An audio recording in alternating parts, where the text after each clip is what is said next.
আমরা বিশ্বের সেরা ফুটবলারকে সাথে নিয়ে গিয়েছিলাম, তবু আমাদের হারিয়ে দেয়া হলো।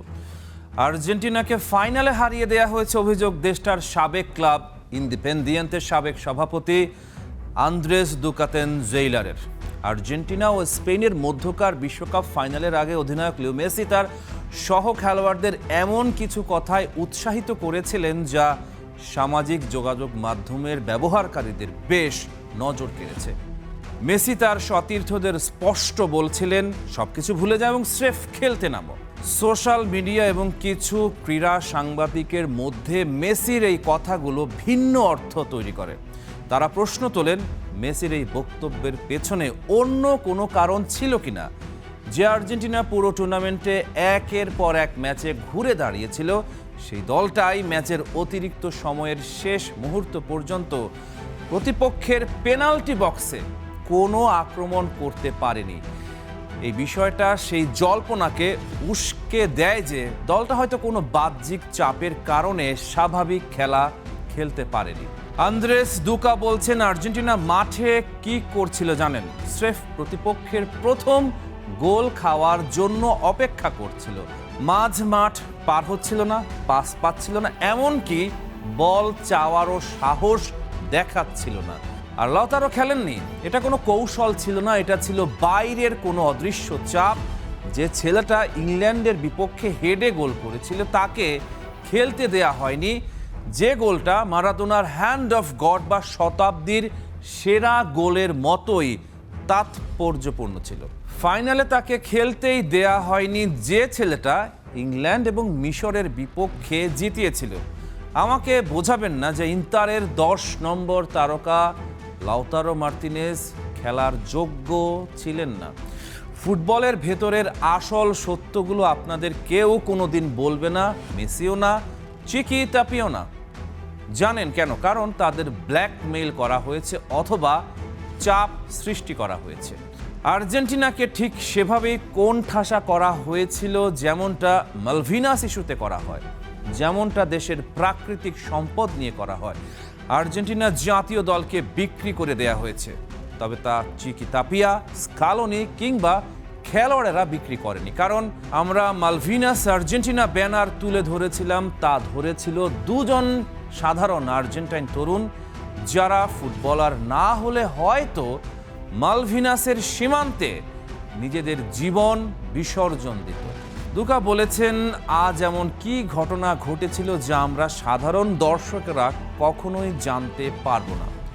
আপনারা কি এমন কোনো ফাইনাল ম্যাচের কথা বলতে পারবেন যেখানে ইনজুরির কারণে দলের 4, 2 এবং 6 নম্বর জার্সির খেলোয়াড়দের তুলে নিতে হয়? লাস মালভিনাস আর্জেন্টাইনদের লেখা ব্যানারই ছিল, কারণ আজ হয়তো কোনো প্রেসিডেন্ট ফোন করে বলেছিলেন যে দলের 3 ডিফেন্ডারকে মাঠ থেকে উঠে যেতে হবে, কারণ তাদের দুজন প্রিমিয়ার লিগে খেলে। ফাইনালের পর আর্জেন্টাইন ফুটবলারদের যখন রানার্স আপ মেডেল দেয়া হয়, তখন মার্কিন প্রেসিডেন্ট ডোনাল্ড ট্রাম্পের সাথে হাত মেলাননি রোমেরো।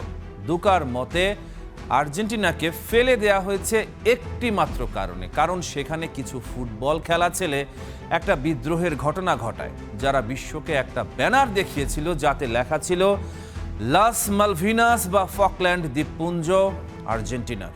আমাদের চড়া মূল্য দিতে হয়েছে। জাতীয় দলের খেলোয়াড়দের এই অদম্য সাহসের জন্য মূল্য দিতে হয়েছে।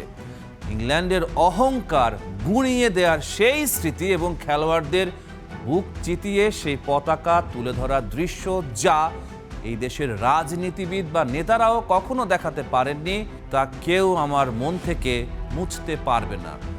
দেশের প্রেসিডেন্ট চেয়েছিলেন বড় উদযাপন হোক, যাতে জনগণ বিভ্রান্ত হয়ে ভাবে যে আমরা আসলেই বিশ্ব জয় করেছি। প্রতিদিন যেভাবে আপনার বেতন, নিত্যপণ্যের দাম আর ঘরের বাজেটে আপনাকে ঠকানো হয়, ঠিক সেভাবেই ঠকানো হয়েছে। আমি প্রেসিডেন্টকে একাই দোষ দিচ্ছি না, সে তো এই ব্যবস্থার সাধারণ এক কর্মচারী। যুক্তরাষ্ট্রের কাছ থেকে বিশাল ঋণ নিয়ে আমাদের আবার তাদের দাসে পরিণত করেছিল, সে সেই ব্যবস্থারই অংশ। তাই আমেরিকার প্রেসিডেন্ট যখন নির্দেশ দেয় লাল কার্ড পাওয়া 9 নম্বর খেলোয়াড় খেলবে, সে খেলে। আর যখন বলে আর্জেন্টিনাকে হারতে হবে, তখন দলকে হারিয়ে দেয়া হয়। ভিডিওগুলো দেখে এটুকু বলা যায় যে ফুটবলারদের হাব ভাব মোটেও বিশ্বকাপ ফাইনালের মানসিকতার সাথে মিল ছিল না। তবে ESPN এর হয়ে যুক্তরাষ্ট্রে বিশ্বকাপ কভার করতে যাওয়া ক্রীড়া সাংবাদিক এরনান কাস্তিয়ানো বলেন, মেসি যে সবকিছু ভুলে যাও বলেছিলেন সেটা স্প্যানিশ খেলোয়াড়দের উস্কানিমূলক মন্তব্যের কারণে এবং রেফারি ইউরোপীয় ছিলেন বলে। মেসি চেয়েছিলেন সতীর্থদের সেই উত্তপ্ত পরিবেশ থেকে বের করে আনতে, আর এটা ছিল একটা প্রায় প্রকাশ্য ক্ষণিকের বার্তা। আর্জেন্টিনা হেরেছে কারণ স্পেন সেদিন ভালো খেলেছিল, আর দলের সবাই নিভৃতে এবং প্রকাশ্যে কেঁদেছে এটা জেনেই যে তারা মাঠে সবটুকু দিয়েছিল এবং তারা একসাথে পথ চলতে চায়। এমনকি তারা স্কালোনিকে রেখে দেওয়ার জন্য বোঝানোর চেষ্টাও করবে।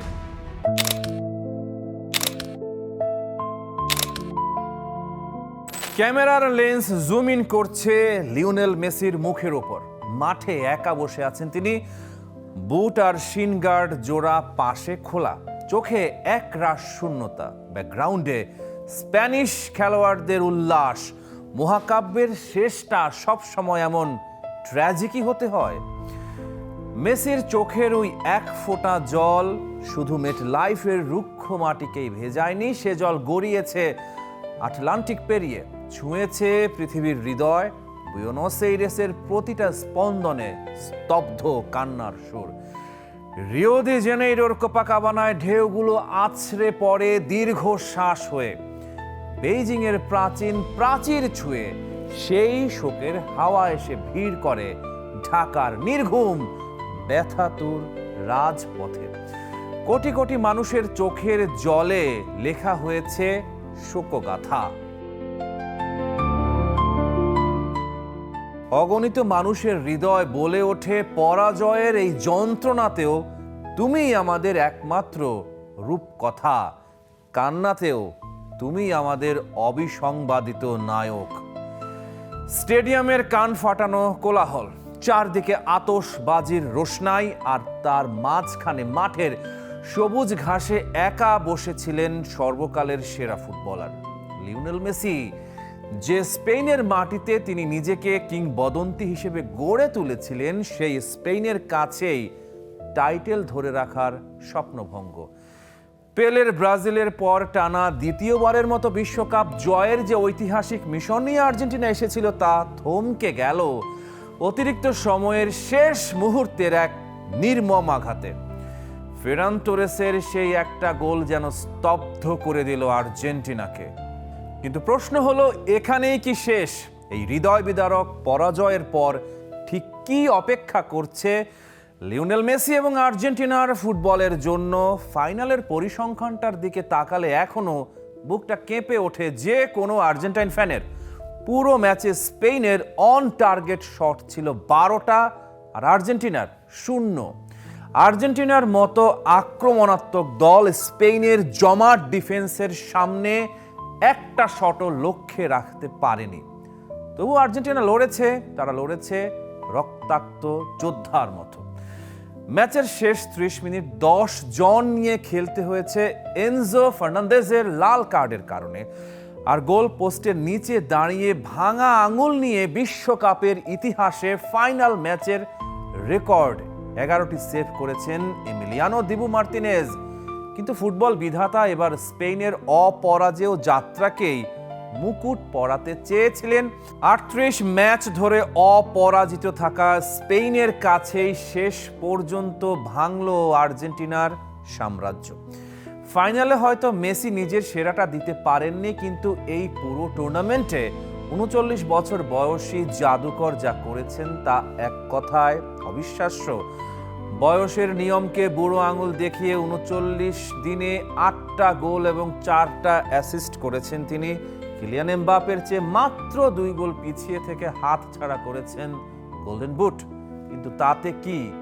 পুরো টুর্নামেন্টে যখনই আর্জেন্টিনা বিপদে পড়েছে তখনই ত্রাণকর্তা হয়ে আবির্ভূত হয়েছেন মেসি। কিন্তু ফাইনালের মঞ্চে যখন জিয়ান্নি ইনফান্তিনো আর ডোনাল্ড ট্রাম্প মেসির গলায় রানার্স আপের রূপালী মেডেলটা পরিয়ে দিচ্ছিলেন, তখন মেসির চোখে ছিল জল। সেই সোনালী ট্রফিটার পাশ দিয়ে যখন তিনি হেঁটে যাচ্ছিলেন তখন পুরো ফুটবল বিশ্ব যেন একটা দীর্ঘশ্বাস ফেলছিল। ম্যাচ শেষে কোচ লিওনেল স্কালোনি ড্রেসিং রুমে কান্নায় ভেঙে পড়েছিলেন। 2018 সাল থেকে যে দলটাকে তিনি নিজের হাতে গড়েছেন, 2021 ও 2024 সালের কোপা আমেরিকা এবং 2022 সালের বিশ্বকাপ জিতিয়েছেন, সেই সোনালী অধ্যায়ের কি এখানেই ইতি? 2026 সালের ডিসেম্বরেই শেষ হচ্ছে স্কালোনির চুক্তি। স্কালোনি স্পষ্ট বলেছেন, আবারও নতুন করে শূন্য থেকে শুরু করাটা ভীষণ কঠিন এবং যন্ত্রণাদায়ক, কিন্তু একই সাথে তিনি হুঙ্কার দিয়েছেন, এটাই ঘুরে দাঁড়ানোর সময়, আমাদের আবার রিসেট করতে হবে এবং নতুন করে শুরু করতে হবে। কিন্তু এরপর কি? লিওনেল মেসির আন্তর্জাতিক ক্যারিয়ার কি এখানেই শেষ? স্কালোনি বলেছেন, মেসি যতদিন চাইবেন ততদিন খেলবেন, কারণ তিনি সর্বকালের সেরা। তবে 39 বছর বয়সে এসে আরেকটা বিশ্বকাপের মঞ্চে মেসিকে দেখা যাবে কিনা তা কেবল সময়ই জানে। যদি এটাই মেসির শেষ বিশ্বকাপ হয়ে থাকে, তবে ফুটবল বিশ্ব তাকে মনে রাখবে এক মহানায়ক হিসেবে, যিনি ট্র্যাজেডির মাঝেও মাথা উঁচু করে দাঁড়িয়েছিলেন। আর্জেন্টিনার জন্য এখন সবচেয়ে বড় চ্যালেঞ্জ হলো রিবুট করা। মেসি, দি মারিয়াদের পরবর্তী প্রজন্মের হাতে ব্যাটন তুলে দেওয়ার সময় চলে এসেছে। Julian Alvarez, Enzo Fernandez, Alexis ম্যাকঅ্যালিস্টারদের এখন দায়িত্ব নিতে হবে। আর্জেন্টিনার ফুটবলের এখানেই শেষ নয়। তারা লড়তে জানে, তারা ভুগতে জানে এবং তারা ফিরে আসতে জানে। মেসির আইকনিক ছবি, হাতে অধিনায়কের আর্ম ব্যান্ড পরা, শান্ত দৃষ্টিতে স্পেনের উদযাপনের দিকে তাকিয়ে আছেন। মেসি হয়তো আজ হেরে গেছেন, কিন্তু ফুটবল রোমান্টিকদের হৃদয়ে তার সিংহাসন চিরকাল অক্ষুণ্ণ থাকবে। এই পরাজয় মেসির শ্রেষ্ঠত্বকে বিন্দু মাত্র কমাতে পারবে না। লিওনেল মেসিকে কি 2028 সালের কোপা আমেরিকায় আবারও আর্জেন্টিনার জার্সিতে দেখা যাবে, নাকি এটাই ছিল জাদুকরের শেষ আন্তর্জাতিক assignment? Rahman pair, star play.